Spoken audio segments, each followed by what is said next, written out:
有一句成语叫做真金怎么样？不怕火炼哈。描述一下在中国大陆有一间教会曾经发生了一件事。有一天，大家知道在中国大陆聚会不像我们在这里那么自由，他们是受限制的。在一个聚会的是家庭教会的聚会过程当中，突然在聚会的过程当中，突然有一个人拿了一把枪就进入了会场，然后那个人就站在，如果像我们今天的场地当中，就站在这个前面的地方，然后就叫他们聚会停止。接下来他就直接指着所有的会众，他告诉他们说：“你们当中信耶稣的，请站这边；你还没有信耶稣的，请站那个地方。”弟兄姐妹，如果我们我停一下，假设我们在那个处境的话，不太知道你会站哪一边哈。我们在这边温度很好、很自由的环境当中，我们不太发生这个状况。那可是其实有时候生命当中遇到一个特殊的处境当中，比较能够真实检验出我们的信仰的真实。所以真金不怕火炼是真实的。那当然感谢主，弟兄姐妹，其实这个教会后来其实是教会的弟兄们所演的一出戏，要了解一下家庭教会的弟兄姐妹对于信仰或者对于主的信心跟爱心如何。那当然如果有一群站在那个不相信的那一群，就是后来能够继续在信仰上成为他们的帮助啊。箴言其实在17章第3节跟我们说，他说：“鼎为炼银，炉为炼金，唯有耶和华熬炼人心。”上一次我跟大家分享罗马书8章28节说：“万事互相效力，叫爱神的人得益处。”那个益处是让我们这个有渣滓的生命当中，可以有时候经历那个火般的试炼里，然后能够结出神所喜悦的那个生命，耶稣基督的生命一样。所以神有时候允许我们经历困难。那我今天就要透过我们大家很熟悉的一段经文，但以理书第3章来跟大家分享一个主题，叫做烈火中的敬拜。当我们经历烈火，我们还真的敬拜那一位我们每一个主日，我们每一天所依靠的那位主吗？那有时候其实烈火才能真正试验出我们真实的景况。好，那我们来读一下这段经文，一起来读好吗？请。尼布甲尼撒造了一个金像，高60肘，宽6肘，立在巴比伦省杜拉平原。那时传令的大声呼叫说：“各方各国各族的人啊，有令传于你们，你们一听见角笛、琵琶、琴瑟、笙和各样乐器的声音，就当俯伏敬拜尼布甲尼撒王所立的金像。凡不俯伏敬拜的，必立时烈火的窑中。”但以理书记载犹大亡国之后，他们被掳到巴比伦，而这封信是写给当时被掳的百姓，当然也提醒了现今世代当中有许多信主的儿女，他们在艰难当中。弟兄姐妹，我们真的是要感恩，我们在美国其实我们非常自由的可以敬拜神，但是就中国也好，或者还有很多特别是穆斯林所在的区域当中的我们的弟兄姐妹，他们的信仰要面对极深的考验。但有时候其实那个极深的考验也就更多显出他们的生命的美好。其实我过去服事当中有多次到中国大陆去服事，其实我常常去的时候，我都跟弟兄姐妹说，我每一次来看起来我可以分享我所学习的，但是我更从你们的生命当中看一见那些经历过水火美好的生命的榜样，而我被激励。所以这是我很喜悦每一次要来的原因，因为我来分享，但是我是被改变跟激励的那个人。所以有时候神允许我们经过水火，但是在经过水火当中，回到但以理书的整个最核心的信息，他告诉我们说，至高者在人的国中掌权。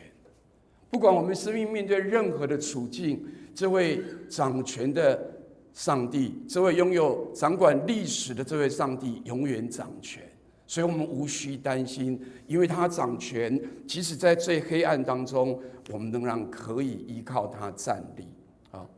那整个经文其实我们看到的，其实就是尼布甲尼撒王立了一个金像，然后他要求众人都要下拜，不拜就必须烧死他们。好，前2章的经文我们很熟悉，是描述但以理跟他3个朋友在众多的人的面前当中，被选择在王的面前服侍，而且第2章看见但以理因着为王解梦，结果拯救了这些术士，然后他被高举。前面的整个但以理书里面的每一个经文里面，你可以看见都在诉说这些人经历的事情，都在诉说至高者在人的国中掌权。弟兄姐妹，有时候我们生命面对的困难，会让我们眼睛看不见，以为神没有掌权；乌云会让我们挡住，没有看见云上的太阳仍然闪亮。我们容易会被限制我们的眼光，但是要求神开我们的心眼，因为他是为我们信心创始成终的那位主，他要成为我们的帮助。好，那从今天的经文，我们刚读的经文当中，里面拜金像当中，其实我们需要了解如何在烈火当中敬拜。我们第一个要小心，我们第一个得接受这个世界不断的有声音要我们下拜。尼布甲尼撒所在的巴比伦不只是一个帝国，它是一个体制，它是一个影响当时文化，不仅在巴比伦，是整个全世界被影响的文化。它是一个什么样的文化？它是一个追求自己的荣耀，崇拜自己拥有的权利，强调成功，不以神为中心，反倒就是高举自己的地上的唯一代表。所以其实你看到启示录当中里面谈到巴比伦，都表达了在地上当中以自我为中心的国度里面的代表，而最终他会倾倒的。我们看见启示录的历史，世上的国成为我主跟基督的国。那相同之前里面告诉我们的是，这个代表地上全是自我中心的巴比伦即将要倾倒。弟兄姐妹，这是历史的结局。我们在信心当中要看见，不管我们现在所处的处境如何，我们要看见这世上的国最终会成为我主跟基督的国。所以这里有一段话说，问题不是我们是不是住在巴比伦，而是巴比伦是不是已经进入我们里面。如果我把巴比伦改变，问题不是我们是不是住在洛杉矶，是洛杉矶是不是已经在我们的里面。这个世界不断的要求我们下拜，他不问你信什么，他要你顺从谁。如同尼布甲尼撒所设的金像，要人向他们下跪。这个金像代表的是偶像，这个世界要借着偶像的，我们去拜偶像的吸引当中，让我们远离专一来爱这位神。所以偶像是什么呢？偶像是任何取代神成为我们终极依靠的事物，就是偶像。或者我用另外一个比较白话是，任何的事情，你说，如果你不是讲神，你说任何这个事情，你描述的事情，我的孩子一定要念到 UCLA， 我才会满足。那孩子念 UCLA 的这件事就成为你的偶像了。我是牧师，如果我经营教会时，教会没有100人，我就不能满足。而我原来设定的这个美好的期待，最终就成为我的偶像。所以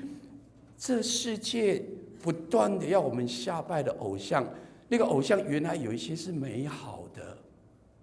但是当我们把它变成一个原来我们觉得好的事情，它最终成为一个原来美好的事情。教会复兴美好的，孩子上好的学校美好的，但是如果我们说那个事情没有成就，我们就不能满足的时候，那个事情就成为我们生命当中的偶像。所以比如 PPT 当中告诉我们的，当我们的钱不够的时候，我们就觉得，我们说我们钱一定要到多少的时候，我们才能满足的时候，金钱就会取代掉神，成为我们生命的偶像。或者我们觉得，对我们来讲，我们从不同的国家里面移民到这块土地来，我们觉得我们要为我们的家人里面至少要出头，然后我们一定要有某种成就，我们觉得那个才是我可以满足跟在这个地方身份被界定里面一个重要的根基。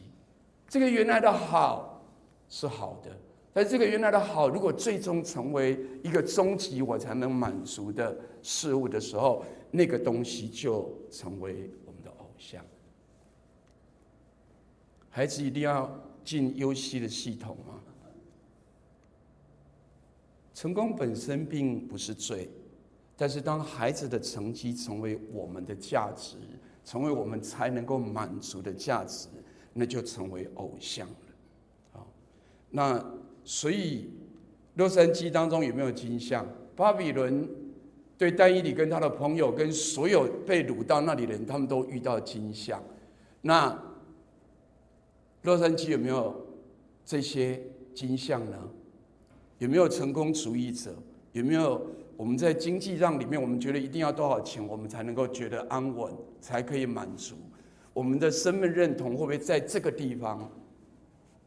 圣经说，上帝是真理，他会叫我们得自由。我们真的自由吗？还是其实我们里面生命在我们有生之年当中，我们都要被揭开，里面有一些原来我们期待的好，但成为那个终极的事情，成为偶像来取代上帝的角色，是有可能的。所以我们需要面对成功主义的偶像，我们需要面对经济安全的偶像，我们需要面对身份认同的焦虑跟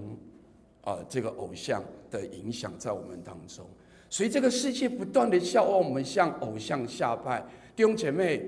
连属神的儿女都不断在这些挣扎当中，这是透过今天的经文你我要了解的。好，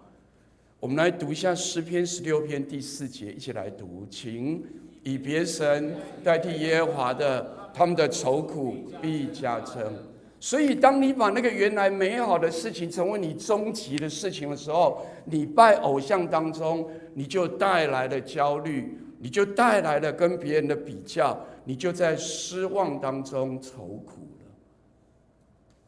弟兄姐妹，其实我们一生当中都还不断在面对这个的诱惑，不管你我是什么角色。我是牧师，我刚刚说从牧者的，我过去服侍30年的建造当中，我都在面对我在建造史里面可能把那个原来期待教会可以复兴的东西，成为我唯一的满足，而取代了神，那就成为偶像。弟兄姐妹，大家知道这个人吗？我要用他的例子来讲。刘美琴是这一次的那个冬季奥运当中溜冰的冠军。他在5岁的时候就开始溜冰。他的父亲应该是国内中国大陆来的。花很多钱，你知道他花上百万的钱里面让他训练这一切。然后他们甚至因为要花这个钱，他是律师，他花很多钱，甚至他们要一家人挤在一个很小的房子，因为要缴那个学费很高，所以他5岁就开始滑冰，那差不多11年，在11年里面，他得了非常非常多的奖牌。但是他在16岁的时候，却宣布退役，他觉得他不要再溜冰了。弟兄姐妹，如果你是这位小姐的父母亲，你会做什么决定？叫他把钱还回来，还是怎么样？他的父亲这次被访问，你有机会去看看他那个结果。他的父亲说：“我的孩子，我基本上我也很忙，我也没有时间管他们，但是我尊重他们的决定。我给他们爱跟支持，我陪伴他们面对生命里面的不同转换。要是我的话，我一定要叫他赔钱的，分期付款还我。”但是这位父亲，我认为是有智慧的，所以他没有在那个，他可以说：“你知道我投资你多少钱吗？你现在说放弃就放弃，你要不5岁的时候就告诉我不要溜冰好了。”我觉得我能想象当中，蛮多父母亲大概都是比较这样的角色，但他确实给他自由的。但是弟兄姐妹，当后来他去读 UCLA 的心理学的科系当中，然后那个东西对他整个身体各方面里面更帮助了。然后2年之后，他重新又思考说：“我要来溜冰。”有机会，今天聚会结束，你去看看他这个女孩子在整个溜冰场的那个自由跟呈现，是一个我可以看见一个在恩典当中成长的孩子当中的美好跟健康。他的父亲在台上那个镜头，我相信他充满喜悦，因为他的父亲没有被这个地上对孩子里面应该有的那个限制而成为一个这种偶像，他一定得如此，而他的孩子也因此得自由的。这个世界不断的在告诉我们，他这么说，他说：“我自己的故事对我来说，比其他任何事更重要，这是我真实的经历。”他说：“这一趟旅程太无与伦比了，我的人生也这样，我没有什么抱怨。”这是他在16岁的时候讲的那一句话。好，然后他最近得奖以后，他其实你可以看到，他就是一个还蛮自由开心的孩子了。他没有觉得他这个又如何了，包含记者访问他的父亲，他父亲没有觉得怎么样。他说他期待他的女儿生命所经历的转换当中，可以成为其他年轻人的祝福。弟兄姐妹，我认为我不太知道他是不是基督徒，但是我看到的是一个在恩典成长当中，不被那个原来好的期待成为他终极目标的一个自由的见证人。在这个时代，要小心这个时代要让我们像金像下拜。问一下你自己，什么事情让你最焦虑？孩子的问题吗？还是在地上成就的问题？还是我们在这个美国异地当中我们身份的问题？然后，如果我们造一个句子是说，如果我怎么样怎么样，我就能满足，而那个形容词不是神的时候，你得好好想想，你的那个原来的美好有没有可能已经渐渐要成为终极，你的生命当中的终极满足跟目标？那我们要很小心。我们继续来读，所以可能有成功主义吗？可能有经济安全，可能身份认同吗？当我们读完，我们要诚实的面对，包含我自己在分享这个信息，我自己的生命都要好好的在这样的神的光当中里面去被检核。好，继续来读一下这一节经文，第7节，一起请。因此，各邦各国各族的人民听见角笛、琵琶、琴瑟和各样乐器的声音，就都俯伏敬拜尼布甲尼撒王所立的金像。弟兄姐妹，你读但以理的时候，你一直都是每次都看但以理跟他的朋友很厉害，是吗？没错，对不对？但是你要想想这个整个历史背景，当时被掳到巴比伦的男丁差不多有4600人左右，如果加上妇女跟孩子，大半当时是核心领袖跟精英的阶段。如果加上妇女跟孩子，当时有1到2万的人。所以这篇经文说，当尼布甲尼撒的这个角声一喊的时候，各方各国各族的人，弟兄姐妹，你读但以理书当中只有4个人没有向金像下拜哦。所以这些被掳到异地的人，其实是听见这个声音，为了保命而下拜。圣经经文没有很清楚告诉我们，但是我绝对有把握，这里一定有一群我不知道多少人的人，他们不仅因这个世界向他们要下拜的时候，他们就做了妥协的工作了。所以人心在面对这个世界不断的呼声，包含我们罪性的吸引的时候，我们就可能选择了妥协。这边告诉我们说，妥协不是背叛，是一个看似次序的调整。通常我们都没有公开的否认神，但是我们却消极的、悄悄的把上帝放在第二个顺位，而那个最优先当中已经不是神了。弟兄姐妹，你我在面对压力的时候、逼迫的时候，我们不是不想神，我们不是不祷告，但是诚实而论，我们可能是更多的依靠自己，或者我们选择我们期待依靠的。这个世界不断的向我们要求我们下拜，我们很可能会做妥协的工作。所以我们如果回到前面2章，弟兄姐妹，我们来看一下前面2章当中，他们都被挑选，其实他们是精英要被训练，对不对？然后我们看见但以理跟他的3个朋友，因为不玷污自己，所以他邀请了太监所派的这些委办说：“拜托，让我们试试10天，我们吃素菜，喝白水就好了。如果这10天我们太瘦的话，他说如果你太瘦的话，他头要被砍掉。他说你可不可以给我试试看10天？然后结果经文告诉我们说，他们长得比其他人更俊美肥胖。弟兄姐妹，至高者在人的国中掌权，在这里显现。我很喜欢这段经文，因为我从高中就长到现在，一直这么瘦，50几公斤没胖过，所以我可能回去要吃吃看素菜跟白水，说不定可以长胖一点点，然后可以荣耀神，不会出去风太大就被吹走这样子。开玩笑的，弟兄姐妹，不论我们在家中或者在教会当中，我们或者职场，我们有没有可能，我们的妥协的原因是什么？我们渴望被肯定，我们渴望更安全一点点，不要跟别人有冲突。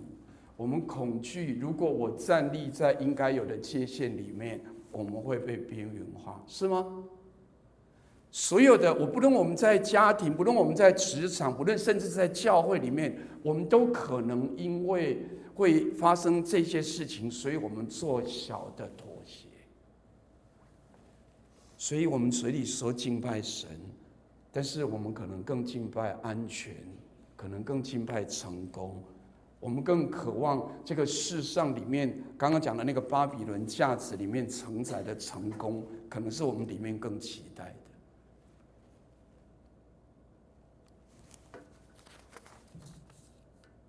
小妥协会有的试探是，我们可能会在如果我们因为要跟同事之间的关系很好，我们可能会在职场里面夸大我们工作的成果，我们可能会为了升迁当中，其实夸大我们自己的成果，或者说，其实我们可能就会在一些小事上当中里面，比如说这边说为了升迁而忽略主日，有可能吗？有可能。我们可能为了人际关系里面，我们就附和公司很多人，甚至他们讲不好听的言语，我们也觉得不要破坏关系啦。但忘了圣经说，污秽的言语一句都不可出口，因为我们或吃或喝都为了荣耀神。但是那个小妥协，其实就是在渐渐变坏当中里面可能的危险。圣经当中用渐渐来描述我们的小妥协，好像罗德渐渐挪移帐篷到所多玛蛾摩拉，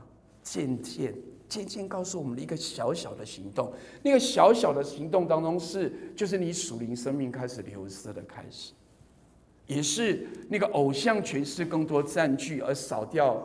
更少掉神的时候，也是因此我们的基督徒的生命更软弱的状态的原因，因为我们没有把神当神放在我们生命的第一个首位当中。所以当我们面对世界要我们下拜金像加上我们担心我们会失去我们就进入了妥协，所以好像 PPT 上说的是，孩子的比赛比主日的聚会更重要，所以今天有比赛，主日不要去了没关系，然后更关心股票，而没有注意灵命里面的需要，在经营事业当中更注意投资计划，但是在奉献上却没有学习上帝的给予，在事业扩展当中更重要，而就选择里面还是以事为为重了。所以我们可能，其实当我们要为忠心付上代价的时候，我们可能选择的就是保全我们自己。那其实弟兄姐妹刚刚谈到那个渐渐的时候，一个偶像的形成会有这样的阶段过程，这个我觉得蛮重要的一个过程。偶像既然是一个我们渐渐的小妥协，然后它慢慢会最后成为偶像，是一个渐进的过程的时候，从一开始的时候，我们想要是一个健康没有问题的，比如说我想要孩子成功，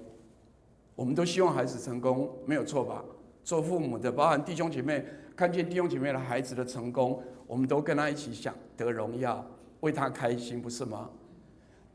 我想要事工顺利，在教会建造当中，我想要别人可以理解我，我想要别人肯定我，很好的基本的健康的要求没有问题。但弟兄姐妹，当他开始移动到下一个，从我想要到我需要的时候，就是开始要更往真正偶像里面的装，就是你就会表达就不太一样哦。我想要孩子成功，是我需要我的孩子成功，或者我需要我所推展的这个事工一定成功，我需要某某人一定要支持我。所以我讲的时候，弟兄姐妹，你可以感觉到吗？他不支持我会怎么样？我会生气哦。然后，所以如果我得不到我这边提到的我需要的时候，我就会开始焦虑不安，甚至会失眠哦。到下面更厉害了，我一定要被尊重。所以哪一个人稍微有在爱当中要跟你说诚实话的时候，你就跳起来了。我一定要成功，成为我生命的满足，然后期待对方一定要按照我所做的，在夫妻关系、在亲子关系里，甚至在教会现场当中，牧者对于弟兄姐妹的期待，或者相反的弟兄姐妹对牧者的期待，都会带来一个其实整个的渐渐的转变。所以事情就会变成，因为我一定要，但如果没有的时候，我就会非常的愤怒。所以一个已经有偶像在里面的人，他的外在的呈现是，他会跟人的关系里面是冷战的，他的话语里面带着讽刺，他的行动里面是控制的，他会有情绪勒索的问题，他有时候会自我反省，但是带来的是自我的定罪，或者是内心的苦毒，所以整个已经是被控制的状态。弟兄姐妹，所以小小的妥协，慢慢的偶像成型是危险的，我们需要有警讯。弟兄姐妹，什么时候觉察跟改变最好？这里还是这里？这里还是这里？越在前头，你已经觉得你在还没有一定要的时候，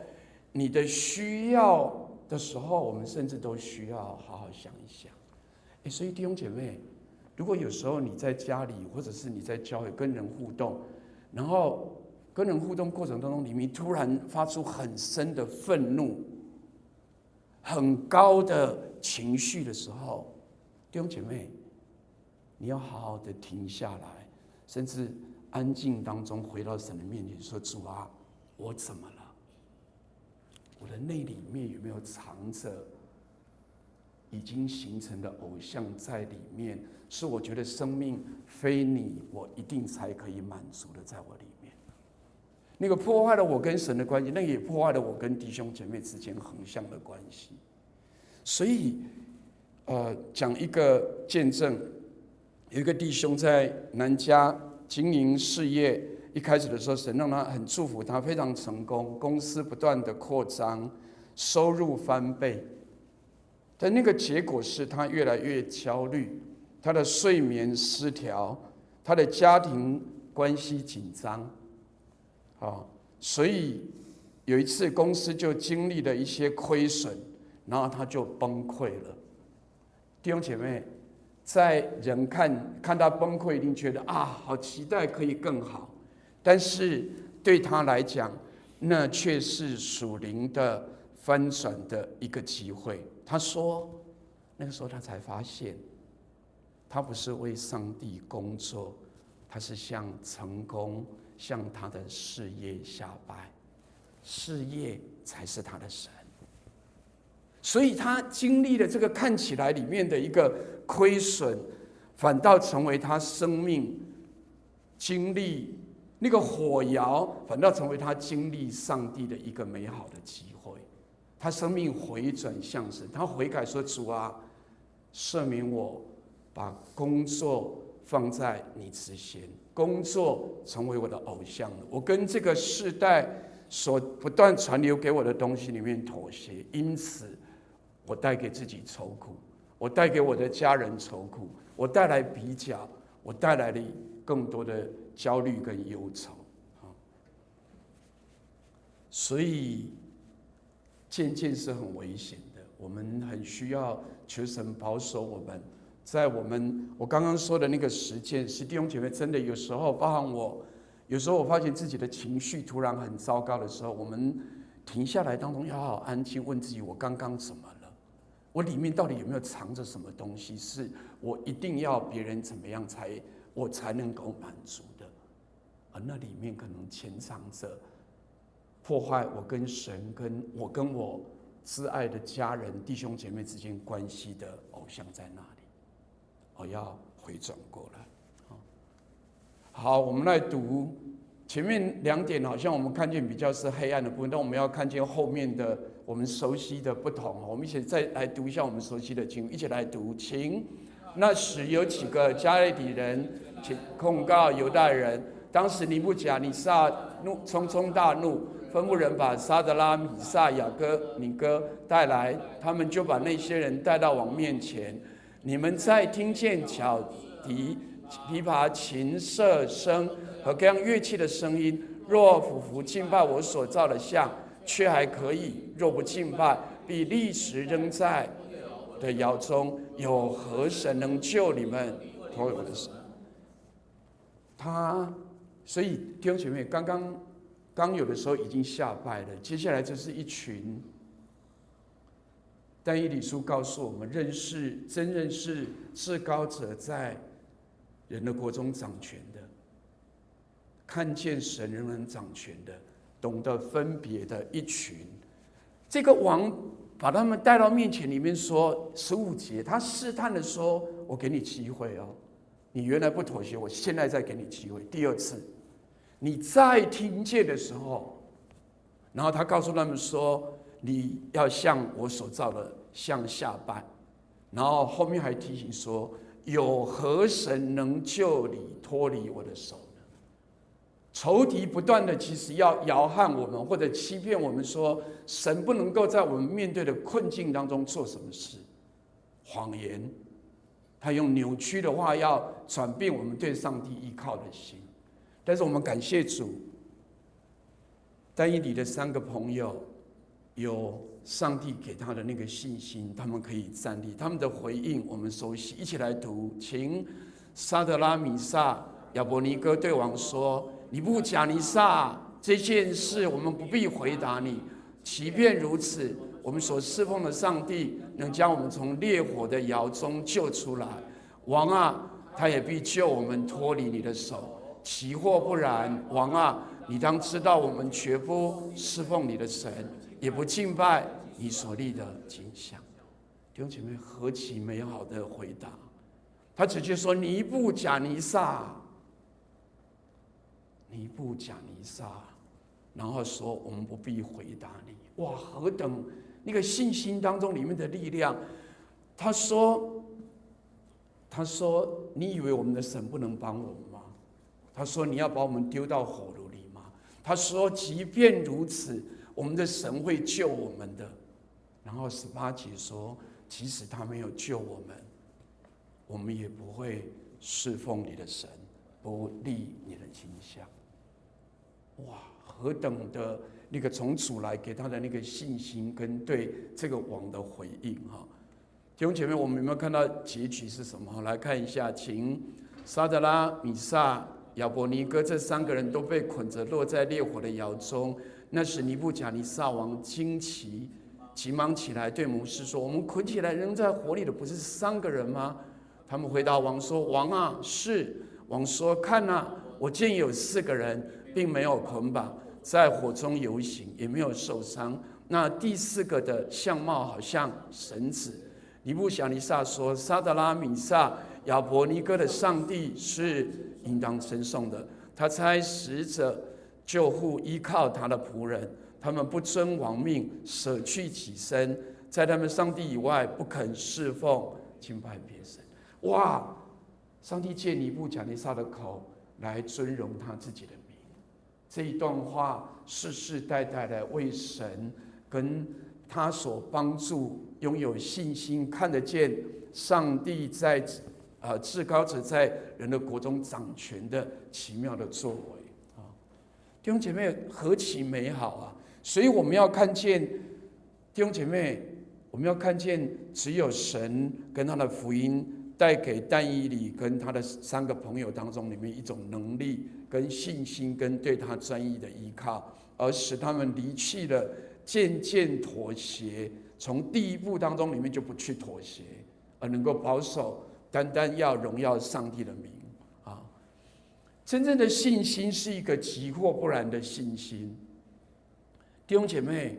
他们并没有确定神是不是会救他们脱离火窑，是吗？因为他说急或不然，他不一定有把握的。但是他们确定上帝值得他们忠心，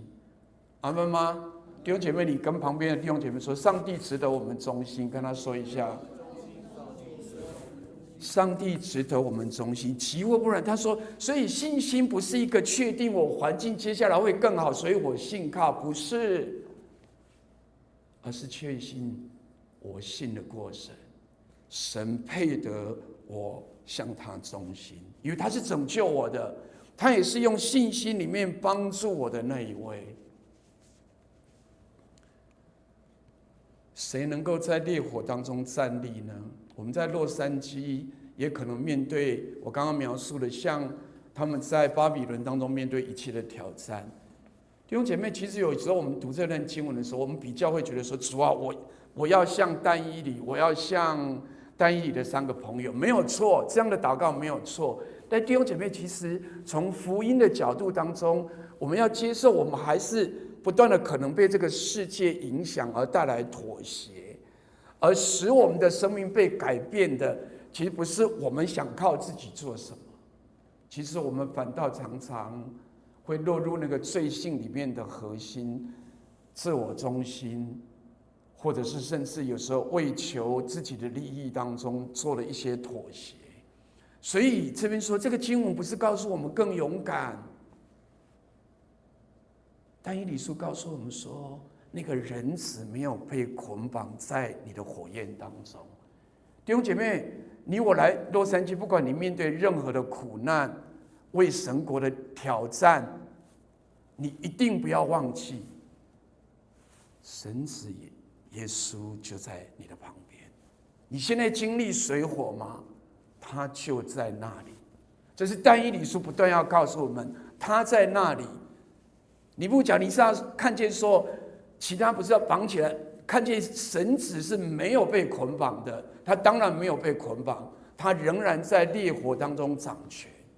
所以即使我们面对很多的挑战跟困难，我们要看得见那位神子仍然在那里。这是福音的大能更多要提醒我们的，不是我们需要更努力做什么，因为这一位基督在十架的真火窑当中，里面已经经历过被这个世代许多的文化冲击跟挑战所经历过试探，他是得胜的那一位，他会成为我们的帮助。我们的盼望只有在他，不是我们更努力，是我们转向他，是我们转向依靠他，然后领受他给我们看得见他在人的国中掌权。但以理书当中阅读，不要忘记这些旧约的人物里面预表的更多呈现里面，但以理拒绝王的善，我们看见耶稣拒绝魔鬼给他的万国荣华。但以理在巴比伦为神的国站立，而耶稣在十字架宣告说完成了。所以他的完成也在你我生命的每一个阶段当中，他同在而完成。那个得胜会在那里的，那个掌权会在你我当中的。所以我们能够属神，是因为耶稣基督他从不妥协。他在地上里面，他面对任何的试探跟挑战，他没有妥协，他是得胜的。而他得胜的意义，他的中心跟分别要归入属于他的众儿女，你我的生命里。而这是我们可以在这个看似有火焰的考验的世代，不同的处境当中，我们可以站立的唯一的原因，是因为他在我们当中。提摩太凯勒，我大概去年花了很多时间，开始思考怎么样在分享或读神的经文当中，从福音的角度来看经文。更多的不是看见每一个经文里面告诉我们我可以做什么，更多看见这个经文里面呈现人的软弱，看见福音的大能跟耶稣基督的救恩在这里可以成就何等美好的事。所以提摩太凯勒这样说，他说自由不是压抑我们的欲望，自由不是压抑我们成功，我们可能会有成功主义的倾向，或者经济安全的倾向跟身份的倾向，不是，是勇敢的承认说我们有，而且我们有时候还妥协了。但是接下来我们决定说，我知道我无能为力可以胜过，我唯一的胜过就是在我原来期待的成功、经济安全、身份认同当中，这些错误的取代品当中，回到耶稣基督全然的爱里。那是我们可以战胜跟得胜，如同但以理跟他的3个朋友一样。弟兄姐妹，如果我们在耶稣基督里知道被他完全接纳的时候，身份认同的倾向就要倒塌，阿们吗？如果我们不断在耶稣基督里面，我们觉得被接受，别人不接受我们，我们仍然可以在耶稣基督的里面，在神的家中里面勇敢站立。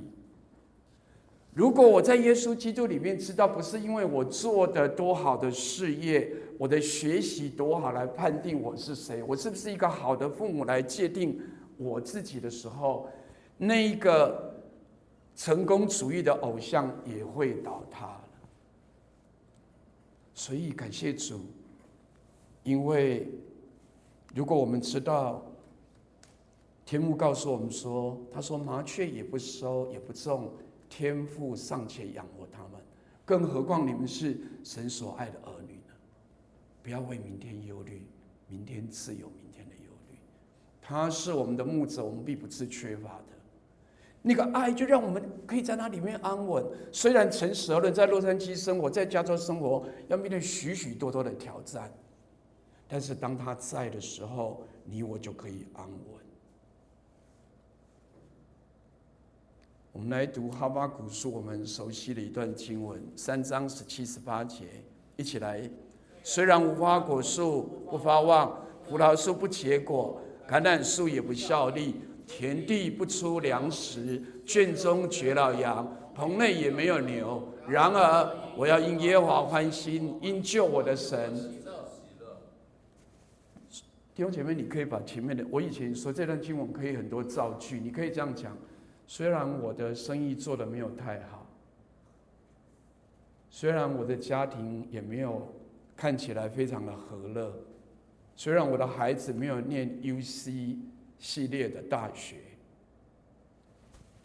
但是我要因耶和华欢心，因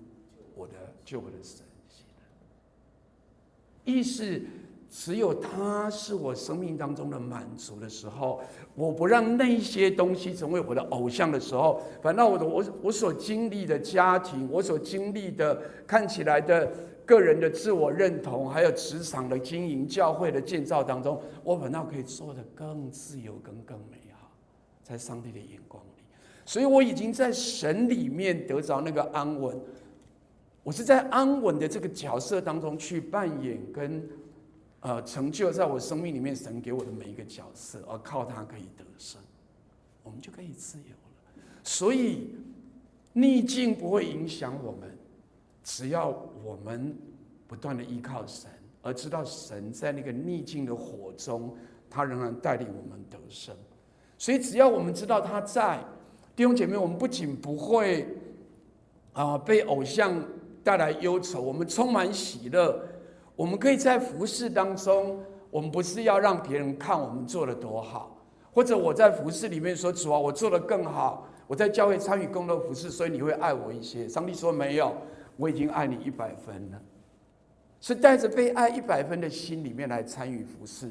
不是要显耀给谁看。因为知道被神所爱，所以即使我知道，所以我认识的这位神是一个给予的神，所以我也可以给予。圣经当中我最喜欢一个给予的经文是马其顿教会，他们在极穷之间还显出他们乐意给予的厚恩。我每次读这个经文，我就得惊讶说：主啊，怎么可能？一个人很穷，但他很乐意给予，可能的。在教会里面，在弟兄姐妹的身上，其实我过去从信主的经历看到云彩般的见证，因为他们有主的喜乐的生命，他们觉得他们觉得我很富有。其实他讲我很富有的时候，弟兄姐妹，我怎么界定一个很富有的人？不是他拥有的真正资产多少，而是他可以给予多少，这样的人是富有的。然后一个有主，在主里面可以被接纳的人，他可以勇敢认错，他觉得他自己错误，他像神像人，他可以承认他自己的错误，他不会觉得面子问题是如何，因为他认错，他知道他不会扫掉上帝的爱，因为他认错，他知道主会赦免他一切的过犯。